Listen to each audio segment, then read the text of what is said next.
In the high-stakes world of executive travel, the choice of an aircraft is more than just a logistical decision. It's a statement of philosophy. For some, the priority is Mach speed racing across the Atlantic. For others, it's about the sheer luxury of space. But what if you could have the reliability of a commercial airliner, the cabin volume of an ultra-long-range jet, and the price tag of a super-midsize aircraft? Enter the Bombardier Challenger 850. It is a jet that defies easy categorization. Born from the rugged, dependable airframe of the Canadair Regional Jet 200, the Challenger 850 was redesigned for the world's elite. It offers a living room in the sky that rivals aircraft twice its price. Today, we are going deep. We aren't just looking at the sleek exterior, we're analyzing the numbers that matter to owners and flight departments. We will break down the eye-watering costs of purchasing this machine, both brand new from the factory floor and in today's active pre-owned market. We will dive into the technical specifications, from the thrust of its General Electric engines to the avionics suite in the cockpit. Most importantly, we will look at the annual operating budget. What does it actually cost to keep this 53,000-pound beast in the air for 200 or 400 hours a year? Whether you are an aviation enthusiast, a prospective buyer, or a student of aerospace design, this is the ultimate guide to the Bombardier Challenger 850. To understand the 850, we have to look back at the late 20th century. Bombardier had a massive hit with the Challenger 600 series, but they saw an opportunity to scale. By stretching the fuselage by some 19 feet and increasing the wingspan, they created the CRJ-100 and CRJ-200, the backbone of regional airlines worldwide. These planes were built for high-cycle operations. They were designed to take off and land 10 to 12 times a day, every day, in all kinds of weather. This commercial DNA is what makes the Challenger 850 so unique. In 2006, Bombardier officially updated their corporate jetliner and rebranded it as the Challenger 850. The goal was simple: provide the largest cabin in the super-midsize class. By taking a plane designed to hold 50 passengers and reconfiguring it for just 14 or 15, Bombardier created a sense of space that was previously only available in the heavy jet or bizliner categories. It was a masterstroke of engineering and marketing. It became the go-to choice for sports teams, large corporate delegations, and heads of state who needed to move a small army of staff in total comfort. While production eventually ceased in 2012, after 71 units were delivered, the 850 remains a dominant force in the charter and pre-owned markets today. Let's get into the heavy metal. The Challenger 850 is a powerhouse, but its performance profile is very specific. The power plant.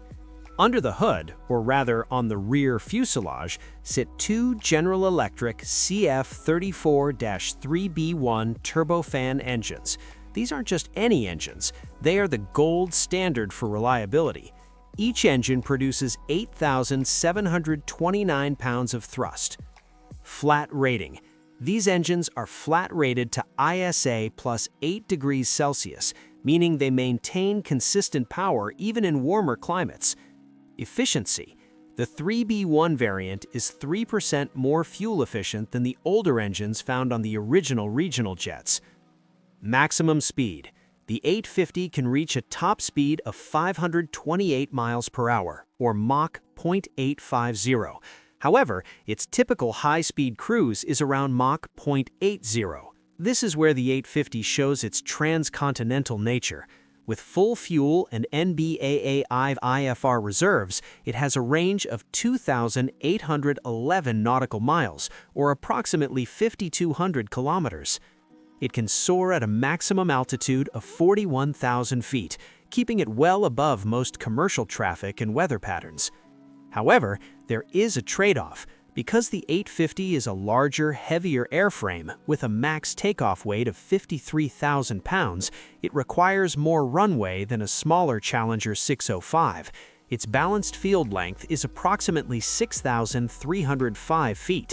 This means while it can easily handle major international hubs, it might be restricted at smaller high-altitude airports like Aspen in the heat of summer.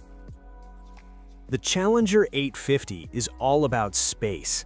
Its 48-foot cabin is the same size as a Global 6000, an aircraft that costs nearly 3 times more.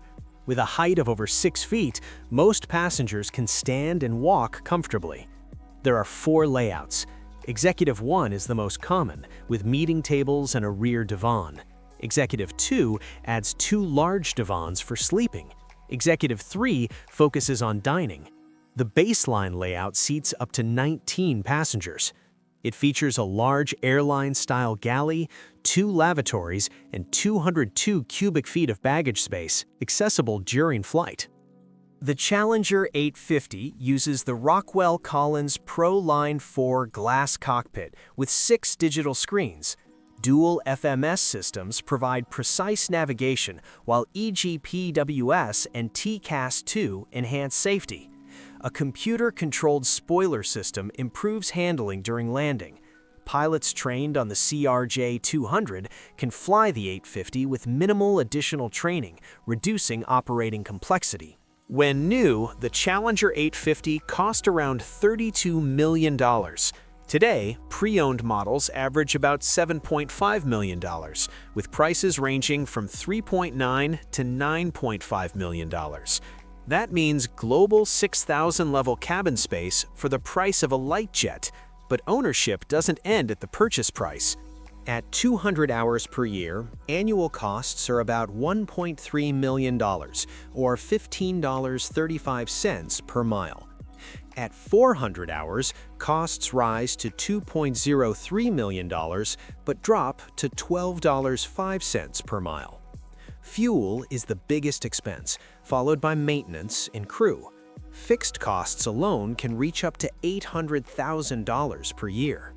So, what is the final verdict on the Bombardier Challenger 850? It is an aircraft of extremes.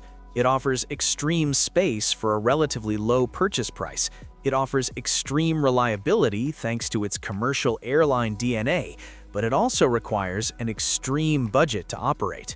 The Challenger 850 is the perfect jet for you if you travel with large groups, 10 to 15 people frequently, you value cabin widths and the ability to have multiple living zones, you want a jet that is easy to maintain with a global support network. However, you might look elsewhere if you need to fly from London to Los Angeles non-stop, the 850 doesn't quite have the legs for that, or you primarily fly into very short, high-altitude mountain runways. In the end, the Challenger 850 remains one of the most underrated aircraft in the heavy jet market. It is a workhorse dressed in a tuxedo. A commercial legend that found a second life is a symbol of executive power.